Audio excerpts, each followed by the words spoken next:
शेतकरी बांधवांनो, महाराष्ट्र शासनाने सांगितल्याप्रमाणे रब्बी हंगामासाठी 10,000 रुपये प्रति हेक्टर याप्रमाणे 3 हेक्टरच्या मदत देण्यास सुरुवात केलेली आहे। काल 4 नोव्हेंबर 2025 रोजी GR निर्गमित केलेला आहे। त्याचबरोबर या GRमध्ये अनेक जिल्ह्यांची माहिती आहे। आपण या व्हिडिओमध्ये धाराशिव जिल्ह्याविषयी माहिती बघूया। धाराशिव जिल्ह्यातील जे काही बाधित शेतकऱ्यांची संख्या आहे ती आहे 5,06,614। या 5,06,614 शेतकऱ्यांना 577.54 कोटी इतका निधी मंजूर झालेला आहे। हा निधी लवकरच वाटप करण्यास सुरुवात होईल आणि येत्या काही दिवसांमध्ये हा निधी 10,000 रुपये प्रति हेक्टर याप्रमाणे रब्बीसाठी शेतकऱ्यांची पेरणी आणि इतर अनुषंगिक खर्चासाठी अवेलेबल केला जाईल, उपलब्ध करून दिला जाईल।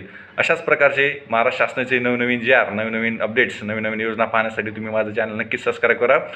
या धाराशिव जिल्ह्याविषयी मी डिटेल व्हिडिओ बनवलेला आहे। खाली दिलेल्या लिंकमध्ये जाऊन किंवा माझं प्रतीक सूर्यवंशी ऑफिशियल चॅनलला व्हिजिट करून तुम्ही या संदर्भातील डिटेल व्हिडिओ पाहू शकतात। व्हिडिओ आवडला असेल तर लाईक, शेअर, सबस्क्राईब नक्की करा। धन्यवाद। जय हिंद, जय महाराष्ट्र।